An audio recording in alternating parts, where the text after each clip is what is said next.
So for graffiti lettering, first step is to figure out what's my message, what I'm going to write. So I decided for this example to use the word love. So the second part that you have to think of is, what is the shape of your overall piece going to be? For this, what I was thinking is I'm going to go kind of like in a cone shape. So I'm going to go from here, from big, kind of to smaller. The baseline straight, and the cap height, and that's what this line is called, we're going to make at an angle. Okay? I'm going to draw this a little bit thicker so you can actually see it, but I recommend you doing all these lines very lightly because you are going to erase them. They're just for guiding you. I'm first going to write out the whole word so I know how much space I have. Because if I start drawing the graffiti right now, I might find that I'm running out of space or that I drew it too big or whatever. So let's do that first. So I'm going to go first and very roughly draw the L, the O, and the V, and an E. Now I know at least that what I'm going to write here is going to fit this space. And that does not need to be pretty or anything, because this is all stuff you're going to erase. So draw it very lightly. Now around the L, so here this is the stem of the L, that's what that's called. So around the stem, I am going to make the letter a little fatter. So I decided that for this L, I'm going to make it fat. And I'm going to add what they call serifs, and I'll show you what that is. So fat means that I'm going to make on either side of the stem of the L, I'm going to put a line, and I'm basically going to draw a box around the stem of the L, and then around the base of the L as well, like this. And I can decide if I'm going to let the O overlap or not. Right now I think it will, because I want to make it a little fatter and bigger. There you go. Now I said I would add serif to it. What is that? Serif are those little squiggly bits, those end bits that kind of are almost like a little bit of decoration to your letter.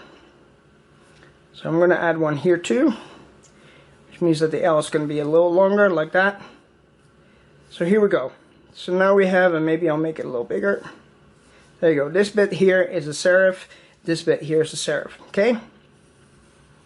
Alright, so this is a pretty square letter that I chose. I can change it later again, but what I'm going to do now is I'm going to take this line here of the original L that I drew, and I'm going to erase that because I don't need it anymore. It's just confusing that it's there now, so I don't want it anymore. This little bit here, any lines that I don't want anymore that aren't part of my big fat L with serifs is gonna go.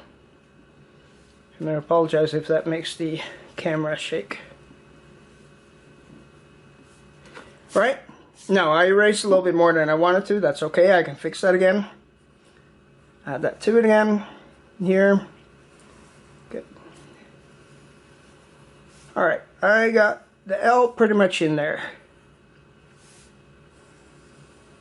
Alright, let's think about the O. The O, I kind of want to make it big, but maybe because this is love, the O is going to be just a big fat O, but it's going to be kind of like a bubble letter O. I want to show you that. The middle of the O is going to be very, very small. They call that thing the aperture. The little hole. It's the little hole in the P, the little hole in the O. Now what I'm going to do is on the outside of my O, because now it's really tiny, I'm going to make that big. I'm happy to make it kind of big like this, but I still want to stick kind of with this baseline that I had. So let's go kind of like this. And we can go a little over the cap height line. It's fine with me, and we can even draw the whole circle if you want to make sure that it's perfectly round. I don't really care if it's exactly round. It's not really my goal right now. There we go. Now we have the O. And again, we have lines that we don't want, so I'm going to get rid of this line. And here we see something happening, and that's that there's an overlap between the O and the L. And I have to decide, am I going to let the L overlap the O, or the O overlap the L? I kind of want to see this serif still, because that was part of my thing. I wanted to show you guys that. So I'm going to have the L overlap the O. So I'm going to finish up the L like this. And that means that this part of the O can get erased too, because we can't see it. It's behind the L. And there you go. So here we go. We got a bubble letter O and kind of a square letter L. If I want to make that L more playful like this, I can do it, right? There's no reason, there's no rule that I can't do that. The V, we can actually turn into a heart shape, and that's kind of like a bubble letter. So here we go. We're going to make this round, and we're going to make this round. And again, still drawing lightly, because I'm going to erase some of that stuff. Because some of that is going to get overlapped. Still want the O to overlap this part of the heart, so I'm going to already erase that. And the V, I don't need to see anymore. The baseline and the cap height line, they can all go. Around the lines, each line of the E, the stem and all the other lines, I'm going to make a bubble. Just like we said, kind of like this. And this line is going to have a bubble around it. And this line is going to have a bubble around it. And this line is going to have a bubble around it. Bunch of lines that I don't want anymore. The original E can go. I want the heart to overlap my letter E. Here's where you go into what I call accessorize. What I want to start with is, let's start with the some shading. So if I assume that the light comes from here, then that means that shading would be on this side. This side would be the darker side. What I'm going to do is basically the bottom here of each letter, we're going to have it come in like this. Now you could do this in perfect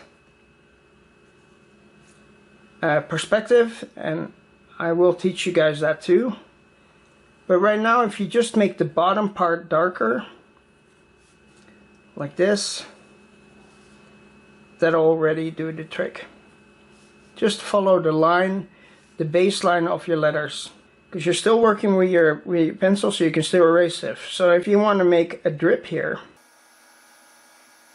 it might be better to do that before you do the shading. But again, you have an eraser, you can go all directions. That's where your shading is.